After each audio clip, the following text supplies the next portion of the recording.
You've heard of Greenland, you've heard of Iceland, but have you ever heard of Roland? Today we look at the FP-X series from Roland. That was horrible. The FP series from Roland has been around for about 30 years. Today we look at the brand new product for 2021, the FP-X series. I think it's a home run. Ted, are you excited? I'm excited about these keyboards. We are excited because there's a lot to offer and a lot to unpack in both of these. But what are the differences in the line from the FP-30X all the way up to the FP-90X? And which one might be right for me? And what are the best features? Stick around.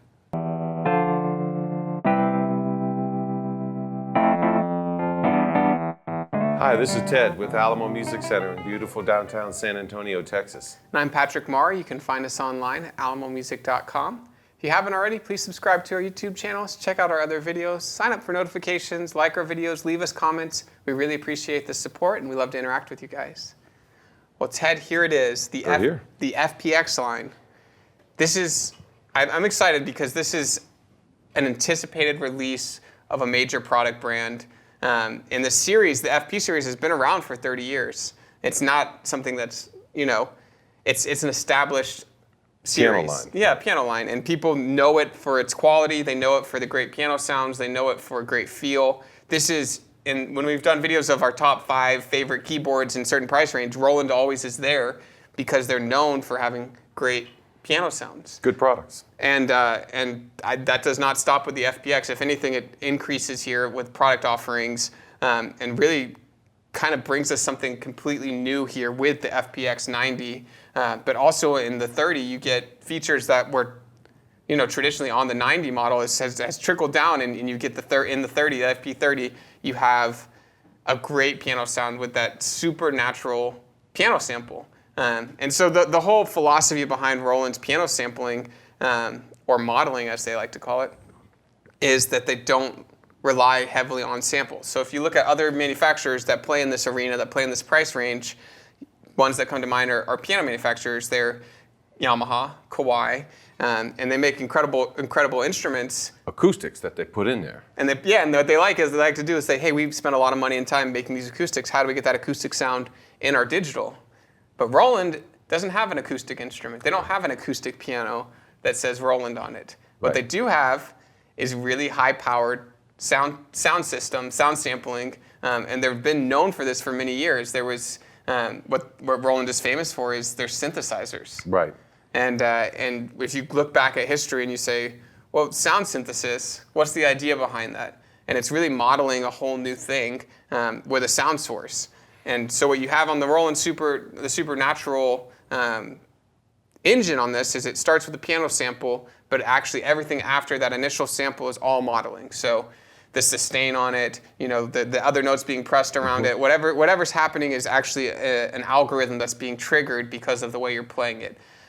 Historically, on digital instruments, what they like to do is do a sample of, you're hitting these notes, let's play the sample, and we'll loop that sample, right, and that decay will wear off. But on the FP-90, they have a brand new all modeling system. There's no piano sample there. Right. And Ted, you were talking about what makes that modeling so significant. What, to me, the big difference in both of these compared to other digital pianos, again, is the lack of the looping effect. Mm-hmm.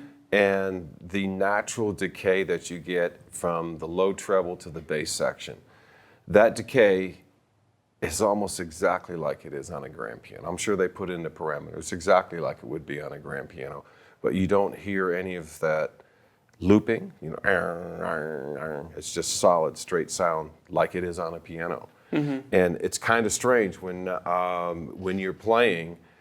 Particularly, I noticed it more on the FX-90X, that FP-90X. Mm-hmm. I noticed it more on here with the concert sound. I think it's probably because it had a bigger sound system, a little beefier, and I had it louder during a sample. But at that time when you play it, it's you're playing a digital, but the sound hitting you and hitting your brain is like, and this is just like a grand piano. And they call that system the Pure Acoustic modeling. And that's pretty awesome. Historically on the very expensive Rolands, and it's on that LP series, which is, it's a much more expensive model.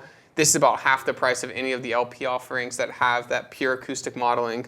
and it's all modeling. Right. There's no sample of piano that triggers it. And so they're able to create. I was reading about how they get that technology, and instead of recording all these samples of an instrument played at different velocities and all this stuff, they do that and they record it, but then they look at it from a sound wave perspective and they go, well, what is every piano doing when you hit it harder? What is it doing when and they create this artificial environment. They VR it basically. Right. Virtual reality make a piano sound. And depending on how you hit it, it's going to set off an algorithm again, and it's just going to play very uniquely. And every keystroke, every chord you hit, every dynamic control is a whole bunch of, it's a huge series of equations being triggered off rapidly, and you're able to have that full modeling system right there. It responds very differently than any other digital piano. On every other digital piano I've played, it always felt like you were playing, I know this sounds stupid, but a combination of notes. Mm-hmm. And it sounded like a combination of recorded notes. When you're playing on this piano, it feels like you're playing a piano and these are extra notes instead of a combination. It sounds like you're playing a chord, and it's like playing a real piano. So instead of having 1, 3, or 4 ways to hit and have a note sound, it seems almost like it's limitless, because every time you hit a note, it's going into a model that's entirely different. Yeah, but the same, built on the same instrument. It's very cool. It's a little more exciting to play, I guess, in the long run, is the easiest thing to say. It's unlike any other digital piano in that price range. It gives back in a way that a digital piano hasn't before. And the sound engine that was on this before, that Supernatural, which has been loved by many, comes in at the FP-30, which people are very excited about. We're very excited about it. The FP-30, the predecessor, only had 128 polyphony before. They've doubled it with this new sound engine, with that Supernatural sound engine. So this now has a full 256 polyphony. What's crazy about the FP-90X is it has limitless polyphony because of that modeling system. So that's just on the piano samples here on the FP-90, but limitless polyphony. We've touched on polyphony a little bit more in both of these videos separately, but if you're unfamiliar with it, that is something to be aware of when you're looking for the right digital piano. The reason we have both of these here in front of us is because we're kind of looking at the bookends of the series of this new FPX line. The FP-30 comes in at about $750. The FP-90X comes in at about $2,200. So a big price range jump between the two, but the product offering it's very different. You know, they're trying to offer quality at every price point and pack in as much as they can. I really appreciate that they're kind of raising the bar for the entry 88 weighted graded keys that are on this FP-30, FP-30X. You have, they did, one of the big complaints on the FP-30 was the only output that they had was headphones. And now you actually have the ability to run stereo out, and it's not a headphone out. They're actually independent. Quarter-inch jacks. They're quarter-inch jacks, so you have your guitar cables or your instrument cables. You plug them in if you're at the gig, if you're playing at home. Just makes it a lot more versatile. Bluetooth audio is now available as well on the FP-30X, which is something that you really don't usually see until you get up into like the $1,500 price range. But the cool thing about Bluetooth audio is you can pair it with your phone, have music play out of the speakers, and that's available on both of these models, but really cool to see it in the entry FPX, or FP-30X. 11 watts per side here, so a total of 22 watts of power. On this one, it's 60 watts, 30 per side, but 4 speakers, so a little bit more complex sound. When you've played this before, were you feeling that it's enough? Oh yeah, there's a matter of fact, I never had it at 100% volume, because in particular on the FP-90X, you have this 3-band EQ, and also the ambience, which is your reverbs or your effects, and then you can kind of slide through those and change them. As I was telling you, they have that wooden room reverb, which to me I've never seen before. Yeah. I thought that's about time they put something that is like an old church or an old stage or an old auditorium made out of, and so the wooden reverb is really kind of unique, because if you've played a lot of pianos in a lot of different venues, that sound is real familiar to you. It's like you walk in and it's the dusty old church piano in an empty church, and you play it, it's like, that's the wooden. You feel it. Then they also have a stony room and then different kinds of rooms. So it's kind of interesting. I really enjoyed. I think this is one of the best The EQ? feature designs. Is a 3-band EQ on any keyboard. Really just helps the player to tweak things that they want if they're not hearing the highs coming through the sound system or their monitors or enough bass or low. It's really, it's a nice feature to have. It's a nice Yeah, it kind of, you can tweak the samples on the go, which is nice. Yeah, so voicing differences between this, you get about 360 voices on here. A lot of them towards the end are going to be, you know, kind of silly sirens and well, you get the general MIDI voices toward the end. But really the bulk of both of these is going to be in the piano voices and the electric piano voices and the organs. On the FP-30X, I know you had some complaints about controls, which you wanted to bring up. Yeah, just my complaints about controls is that this is a great keyboard for what it is. It's not something that a pro player is going to be thrilled about taking into a club to play on. He would, the FP-90X, only because it has onboard features and it is a lot more fun to play and it is a little bit solid and more sturdy. On here, the problem I had was changing some of the piano sounds and the electric piano sounds because, as expected, cost, conservancy, and you see this on other Yamaha and Kawai models as well. They use the keys as actual buttons. But instead of just hitting the key, you have to hold down one of these to give it an alternative function to change the internal sound. You have to memorize what internal sound is, what those keys, or have a chart with you. They also have the same thing up here for transposition, and then also for fine tuning if you wanted to go below or above the 440 tuning, or say you had an old organ that's out of tune or a piano that you need to tune to in your little out, you can fine tune this and the rest of the band can get in tune with them. That I liked. I thought it was interesting to have the volume in terms of buttons on the FP-30X. They put, and you just hold the button down, you can see the little lights go up, whether it's getting loud or soft. That's a little, there's no slider knobs on here. And I really like analog slider knobs. This is a pure digital presentation, whereas over here it's a combination of each. And I think I always like a combination of each on any keyboard since they invented the digital memory buttons. Yeah. Like it used to be a major problem to be a keyboard player. Between every song you had to hold on and go in and change all the settings. And you've seen some of, Zach's synth videos and what he does to change the sound. Imagine you had a certain set, and they used to have these maps. You put it over it and this would be the sound. And so a lot of times in the 70s and the early 80s, you'd get a keyboard and they'd have these maps on how to get this sound for this, that, and the other. And you had to follow it. You had to remember them, and you couldn't start the song if you started off at the beginning. So a lot of keyboard players missed out a lot of intro of songs because they're still fooling around with their synth to get the sound. This push button, sliding knobs to get the fine details in there is just really wonderful. Yeah, well, I want to take a listen, see kind of the differences. Of course, there are different sound engines in these, so the sounds are going to be a little bit different. And we're going to take a listen. Ted's going to play them, and then we're going to talk about the action, how it feels. There is a different action between the two of these. This is the RHA4. This is the RHA50. So we're gonna play it, see what the feel is, see how it sounds. So let's take a listen.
All right, Patrick, I'm sure you could tell by listening to that video which one of these was a little bit more inspiring to play. I mean, I think you really enjoyed playing. I did. And part of that is I played that one first. I will fully admit that. Okay. If you play this one first, there's not much you're going to be thrilled and over the moon about until it comes to pulling out your checkbook and reconciling and buying what you can afford, which I could not even get into this. All right. So I'm not one to really sit here and nitpick. However, there are wonderful features within the price range on both of these instruments. And I believe there's one that goes in the middle. There is the FP-30X, which we haven't done a video on it. We haven't got them in yet. This is, allocation stuff has been all weird on. When that one hits, we'll do a video on that one and then bring the older and little brother back in, or bigger and younger brother, and get all three of them going at the same time. However, on the acoustic piano and the electric sounds, like if you're going to use at home, in a studio, or at a gig or a venue, on both of these is wonderful. I do prefer the FP-90X, as I'm sure most people would that played it. Yeah, I mean, as the price dictates, this is a $2,200 instrument, and it really kind of commands at that price point, which is cool. I think it sounds incredible. I always love the depth of a bigger speaker system, and it's not always the volume. It's more about the maturity of that sound. It's more encouraging for you to play, and it really does make you want to continue to play, which is the other thing I was going to mention.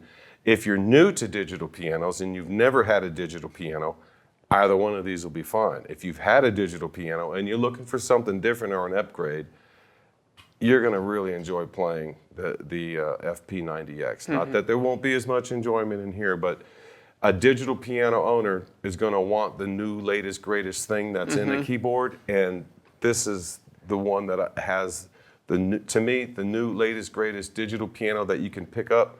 How much does this thing weigh? Like 52 it's 52 pounds. 52 pounds. Go to a gig, as opposed to this one here. You could do the same thing. It's 32 pounds. It almost looks a lot like the other Yamaha and Kawai keyboards. Oh yeah, this is the entry line, and it's anything with more than 2 buttons. This is it very much fits that mold. But the things again. The Bluetooth audio is usually something that comes in a lot more expensive. Right. Of course, you have the 256 polyphony, which is a big thank you to Roland, because that is something people were asking about, especially with a great sampling like the Supernatural engine that's on this now. So you get a little bit more for your money. Right, and the price range. You don't get 256K polyphony at this price range. What did you think about the action difference as a difference? The FP-30X plays like other digital pianos. The FP-90X plays like itself. It just plays and sounds like a grand piano. Yeah. I love the action on it.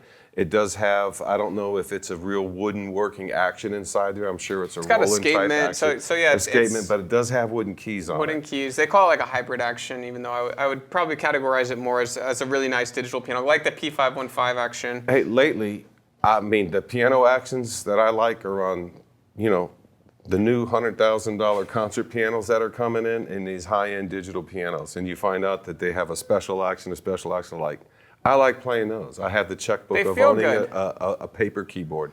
When you're playing the really nice ones, you understand how far keyboard technology and digital technology has come to make these wonderful instruments. One last thing that we did want to talk about is this also has a mic input, which is really nice. You're able to basically treat this as your own little PA system. If you were a single gigging musician and you're like, hey, I need it for a coffee shop, I need it for a small venue, a brewery or something, you can take this with a stand, you can bring a microphone and be ready to go, plug it all in, have your mic control, have reverb on your vocals, plenty of sound system to fill a room and fill a small space, but really kind of just becomes a full. I know choir teachers like to take things like this on trips because they're able to take, instead of carrying a piano or needing to book a place for a retreat with instruments, this fits in your car. And it has a separate gain control for your mic at the input and the back, so that will keep you and prevent you from fooling with your mic volume while you're playing.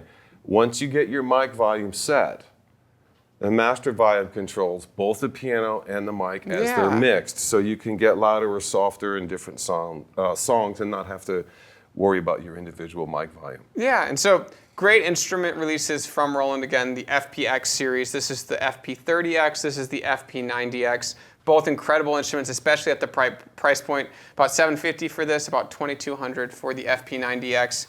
We're gonna have to compare this FP-90X to top-of-the-line Kawais and top-of-the-line Yamahas. That'll be a fun video. I'm just very excited to kind of see how these all stack up, because we always love it when the newest, greatest thing comes out, and I'm just excited to add this to our, to all the other ones and say which one's best. Well, when you take their top of the lines and you compare them, and their bottom of the lines and you compare them, it's like the ultimate chili cook-off. It is. Well, thank you guys for watching. This is Ted. I'm Patrick. We're at the Alamo Music Center in San Antonio. You can find us online at alamomusic.com, where we can answer any of your keyboard or piano needs or guitar needs. We'd love to help. Thank you guys again. Please subscribe to this channel and our other channels to check out more of our great content. We love to bring it to you guys. Thanks for watching.